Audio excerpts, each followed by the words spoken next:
Hello everybody and welcome back. It is Jeff again coming to you from the Mindcrack server, and a decent amount has happened since the last time I recorded, basically in just resource gathering. I've known that if I want to take on that underground or underwater temple or fortress or whatever you call it, that I'm going to need potions, enchantments, etc. A lot of the potions I need are going to, obviously require netherwort, so I went to spawn and found somebody who had a piece of netherwort, or had a chunk of netherwort, and I borrowed one piece and have made myself a little netherwort farm over here.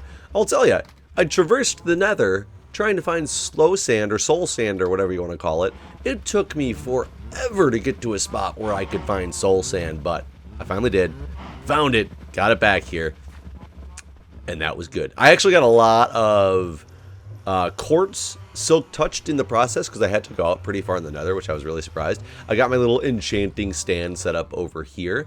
I realized that what I had to do involved some fishing to get pufferfish and things like that, so I made some fishing poles, and then I went and sat at the Blaze farm and enchanted one. Waited until I got a level 30 enchanted lure 1, and it happened to have lure 3. It happened to have lure 3 and unbreaking 3 on it when all was said and done, which is great. Whereas I tried just a low level enchant on this one and just got an unbreaking 1. So that didn't work out too well, but that's why I'm a level 30 right now, because I have a lot more enchanting that I need to do.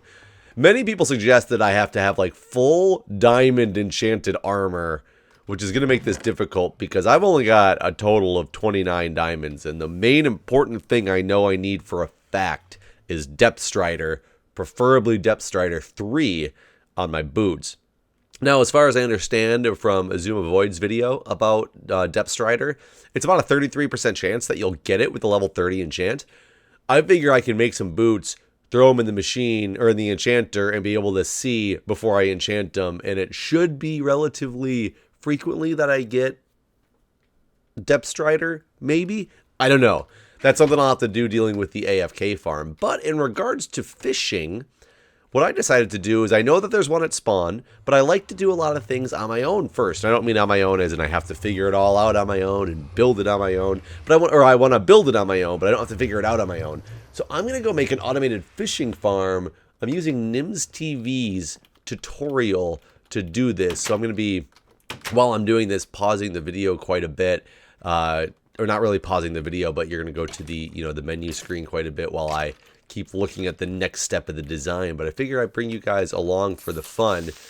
I like you guys, some of you guys like it when I build things on camera while I'm figuring things out. Some of you guys dislike it tremendously. Yes, take you down, witches aren't nearly as scary as I once thought, but I guess with the sharpness 4, it's very helpful. One thing I do know about,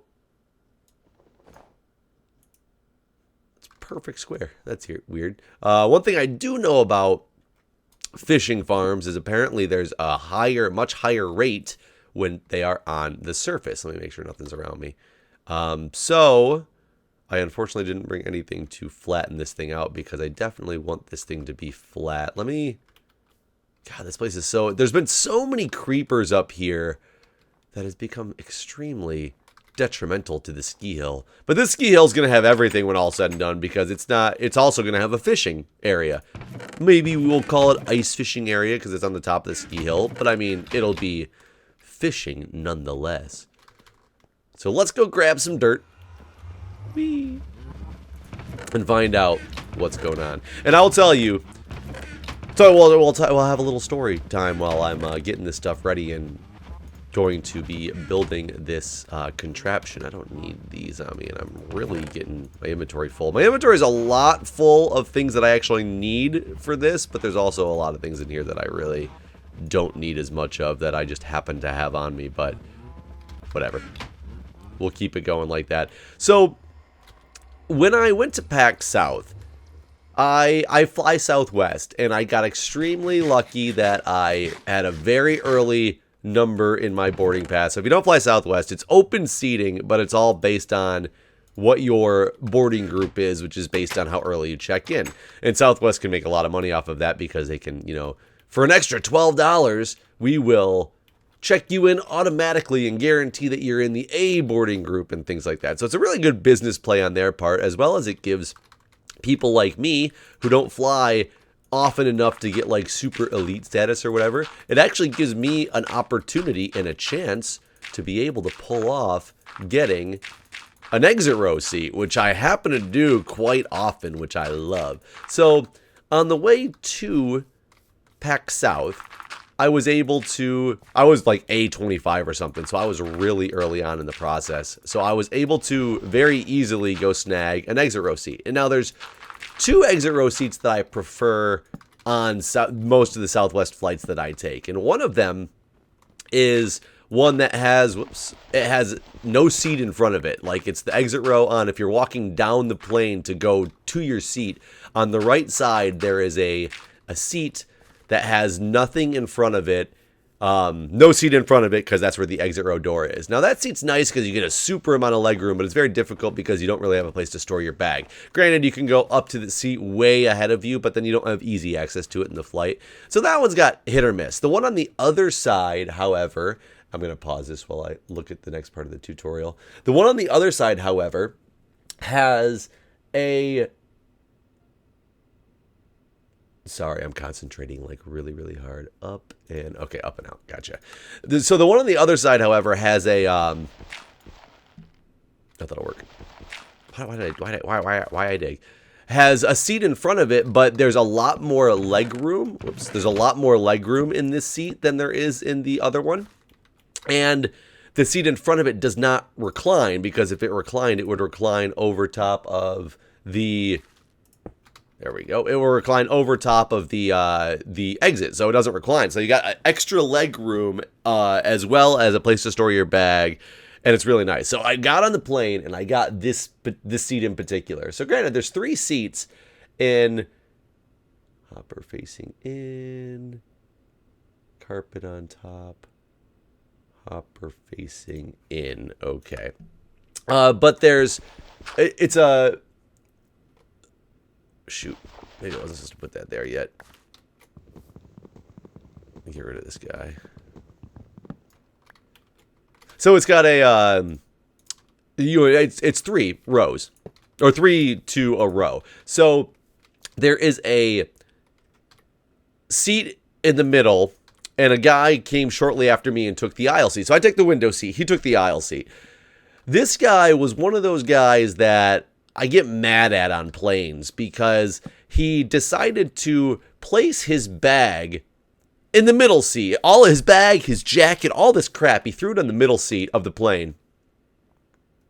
And was just talking on a cell phone super loud, like he was in a meeting, like he's so important. Like, come on, guys, I showed him the PowerPoint the other day. They need to understand. Like, this is what he's doing the entire time. And I think part of it was his strategy, albeit a good strategy, to try to be like, he's too busy. Nobody's going to ask him to move his stuff so that they can sit in that seat that's also over there. Now, I'm not... I didn't actually see what just happened in this thing, in this video. Play. Okay, so we got those chests. I see ya. I see ya. In. Oh, it's weird. Okay. Now, those people on the planes really upset me, because they're the people who... I mean, it's open seating. You can't get mad at somebody for wanting to sit in the exit row seat, even if it's the middle seat, because no matter what, you have more leg room in those seats. So I'm like looking at him, and I'm trying to give him this stare so that he like knows that I'm like looking at his stuff, and I'm looking at him and looking at his stuff and looking at him and trying to make sure he knows. But he's just completely ignoring me, because he knows he's being an asshole. So he's just sitting there trying to ignore me, making sure he doesn't see what's going on. And finally, at near the end of boarding, some young lady, luckily, I was very happy, she came up and she looked at him and she goes, can you please move your bag, sir? I would like to sit there. And he did. He graciously did. But it's just one of those like things of just don't try to do stupid stuff like that, because it's just not, it's not nice. Like, there's no reason for it. Try click click. There's no reason for it. I mean, it's, yes, you want to get a seat to yourself. If you really want to have nobody next to you, don't take the aisle seat or the exit row seat. They're prime seats. People want those seats. That's why other airlines charge extra money for those. So don't do that. Now, whatever. Young lady sat next to us. It was all good. There's no like negative words. He didn't even like act like a jerk or anything about it. He was like, "Oh yes, of course I'll move my stuff." Like, I don't know if he maybe was just completely oblivious to actually what was going on or what the deal was. But so on the way home from PAX, I swear to God, it was so weird that I came in relatively late in the flight, actually, because I had to, change my flight and everything, like I had told you guys about before, that due to the possible snowstorm and this, that, the other. But I was pretty late in the boarding process because of switching flights. I had originally had like A30 and A50 for my 2 flights. And I come in and they keep saying it's a full flight, make room. The exit row, the middle seat is open. I am very happy. But there's a lady sitting in the aisle seat, just like this dude was on the way when I was flying 2 PAX, with her bags and stuff in the middle. And I stopped and I said, granted, you got to remember, I had this voice of, I can't talk to anybody at this point. So, maybe that scared her a little. I come up to her and I'm like, excuse me, can I sit there, please? Like, that's how I'm talking to her on the plane. She looked at me with a look of death. And I don't know if it was because she didn't want anybody sitting next to her, or if she thought I was going to kill her, like what she thought was going on. I swear to God, I've never had this evil of a look from somebody before in my life. The guy behind me and like waiting to go, he was laughing. I completely forgot to grab something I needed. He was laughing extremely hard, trying to not be like a big asshole about it. And he just kept looking at me and he kept like nudging me like, oh my God, I can't believe she's being such a jerk. I did not know. What am I doing here? How do I make this thing? Cauldron. Wait a minute. Door. Trapdoor. There we go. Stop. Wrong buttons. I have never had somebody. I was so angry with this lady the whole flight home because she eventually moved. She really has no choice. You can't not let somebody sit next to you in an open seating environment. But so people, and if you're out there, I understand you trying people try the I won't look thing all the time. And granted, I've done that before. You don't want to have somebody next to you in a crowded flight. It's annoying. You want more legroom, of course. I understand that completely. When you're in the exit row, expect that other people are going to want to be in the exit row as well, because it's exit row. It's a premium. It's got more legroom and such. Why would you rather be the asshole that has somebody in the back who has 3 people to a row without the extra legroom? At least have the 3 people that go to a row. I think what it should be is the first seats that should fill up are the exit row seats. Like, fill up those exit row seats first, because anybody else who has open seats next to them shouldn't be the people in the exit row, because that's just the way it is. And ironically, on my first flight on the way to PAX South, there was actually only 40 some of us on the plane. And when the guy did this, it was one of those continuation flights. So we stopped in Nashville and I didn't deboard the plane. So we stopped, a bunch of people got off in Nashville, and I stayed on the plane, and the second flight was full, whereas the first flight only had like 40 some people on it. One of the exit row seats was actually one of the exit rows was empty. Nobody was sitting in it. And it was kind of weird because you have to be a certain age to be able to sit in the exit row. And if you're not that age, you're not allowed to sit in the exit row. But at the same time, you're allowed to leave that seat completely empty, which I find weird, but I guess that's acceptable. So that was entertaining. So sorry, that was a little bit of a ramble. And I know I'm just staring at a blank screen right now for you guys as I'm trying to watch a video, but I could have just done this off camera, but you know what? What's the fun in that, and doing this off camera? I might change some of these blocks out to actually look better, but I don't know exactly what is outside and what's not outside. Whoops. That was weird. So I've never built one of these before, and I didn't have the concept of exactly how they worked until yesterday. I really started looking them up. So there's where my tripwire hooks go. Oh, I don't know if I grabbed any string, actually. Oh, I did. Okay. Tripwire hooks. So what it does is, I'll explain this when I'm done from what I understand of how these things work now. And I thought...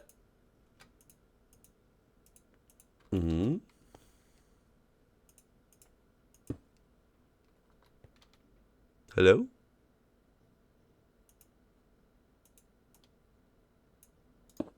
Hello?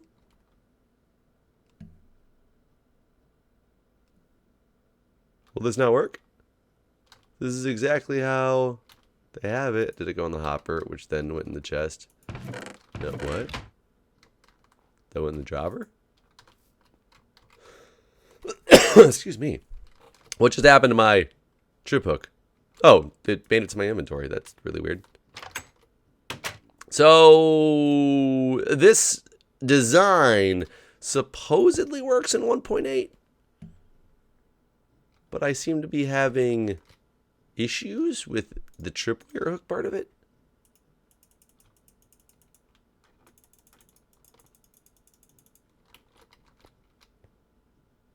I mean, I don't see why I'd be having issues with that, because that's how tripwire hooks work, right?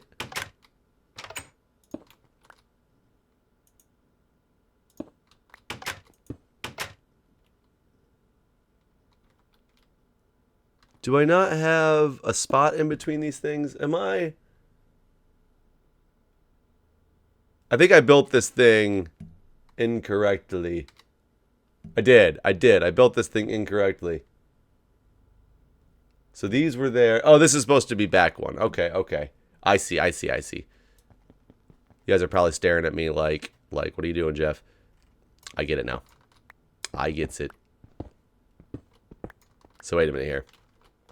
So if I have this, the cobblestone wall, and then behind it is where this goes.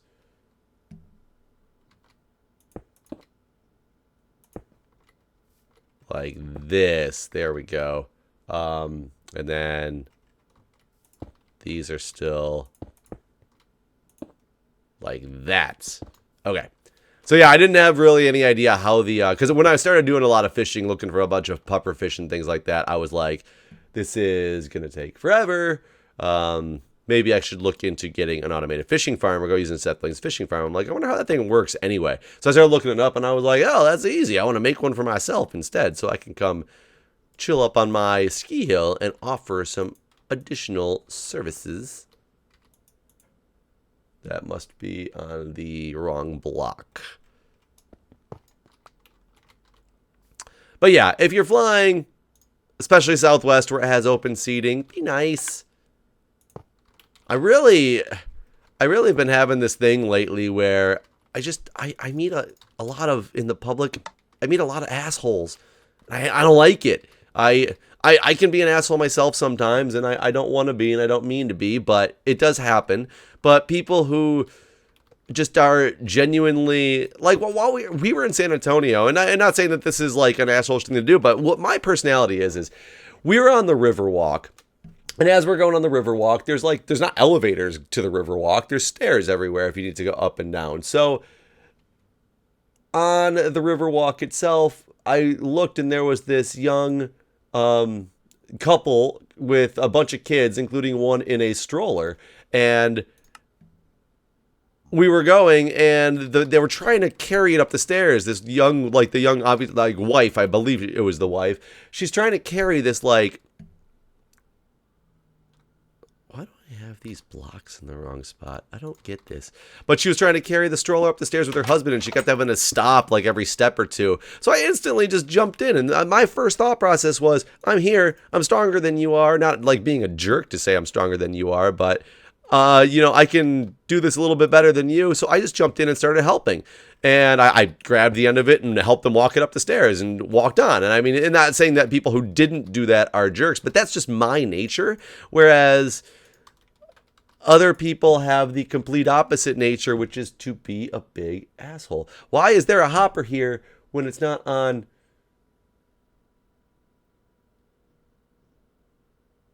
Oh, wait. I'm doing this from the wrong side, so that's not right at all. Oh my god, I should probably just concentrate on doing this thing, and I apologize to you guys because you probably are like, get on with the story, Jeff. You're being a jerk. There we go. So, here we go. Boom. Redstone. And then this should go down here and be a repeater on tick 3. Why do I keep moving my stuff out of the right spot? Third tick. And then redstone, block, redstone.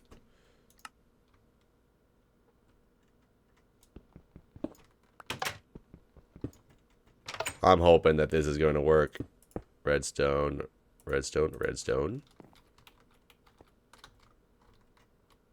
Block, redstone. And then I think it's going to go forward with a repeater again. Oh no, redstone, repeater. And then on the top. Okay, so if we did this part of it right,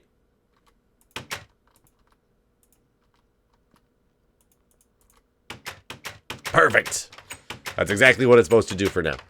And now, what Mr. Nims TV says to do is to take my lever that I have, turn this off so we can build in silence. Okay, so we're almost done with this, guys. I apologize. I know it's taking a long time. It's not a super long thing, except that I missed a repeater. This was supposed to be a repeater, actually. And make sure this still works. Okay, it still works.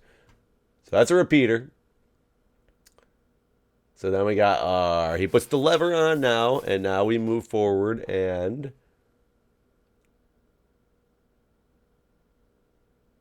go from the back. Redstone repeater on a 2-tick delay.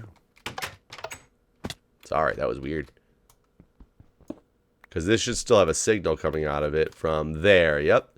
Redstone repeater on a 2-tick delay. Block, redstone.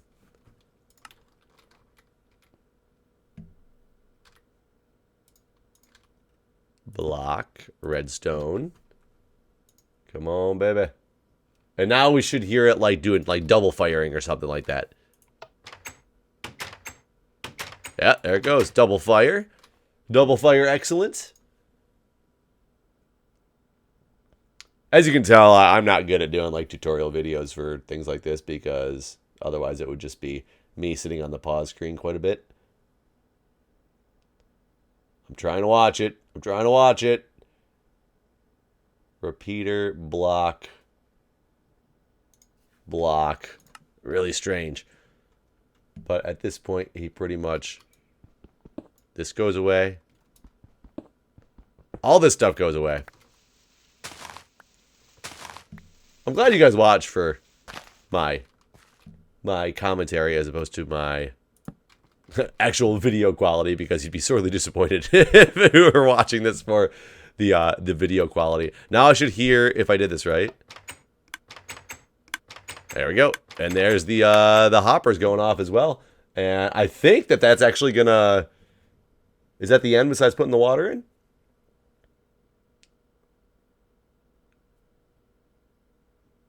Okay, go faster. Go faster, Nims. Go faster, Nims.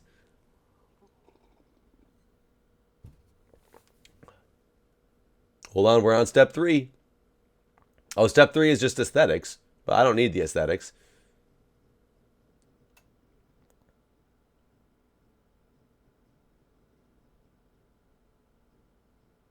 And I don't know if I need that door either. I'm pretty sure I didn't bring my water bucket. Let me go get water bucket. And let me go get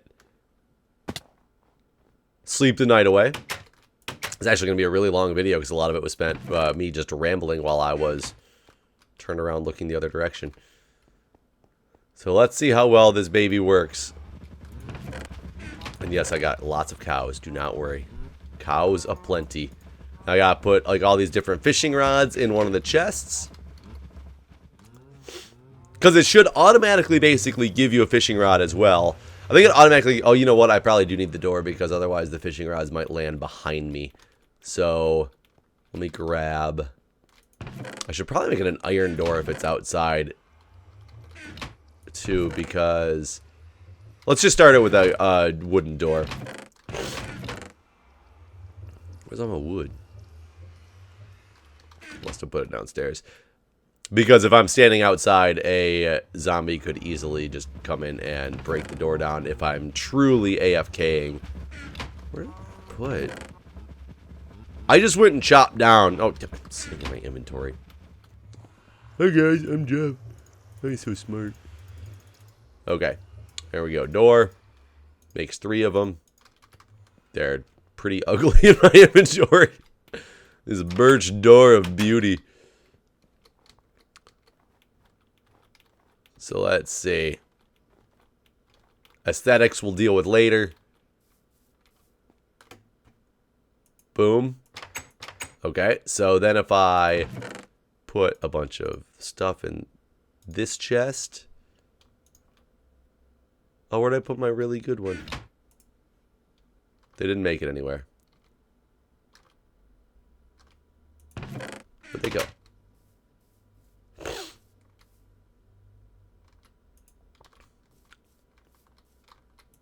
Because they should end up in this dispenser.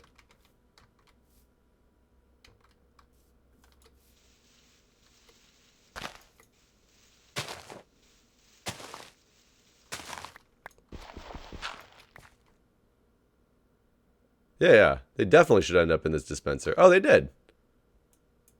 This dispenser, okay, this dispenser is firing up. How do I trigger it? I have to have one of these in my inventory to start this thing, I guess. So let me take my super... Well, I should take a really bad one, actually, first, so I can test and make sure that it works and gives me a new one. So I shut this. Let's get the water. Water should go right there. And... there we go. So what I'm doing now is I'm aiming at that trap door and I'm trying to open up the trap door. However, it appears my hook may have gone past where it was supposed to. Well, that's weird.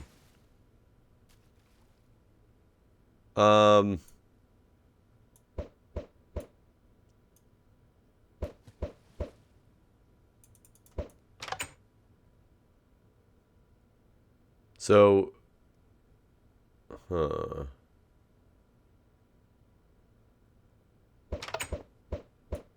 oh, crap. You guys see what just happened? Not that I had this thing set up right, but this just turned into a block of ice.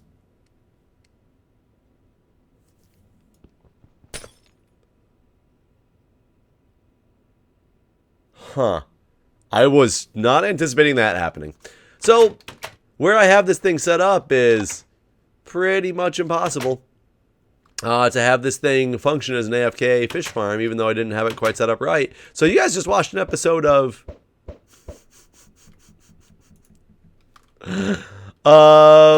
nothing doing for you. So, wow. I'd love to go through still and find out what exactly I did wrong. Maybe I just need to put a top on it. Well, no, you can't do a top because then it's not there. I don't know exactly what I did, but so something's not quite right with it. On top of the fact that I can't bitch here because it's gonna turn to ice. Anyways, guys, thanks for watching. I'll see you next time.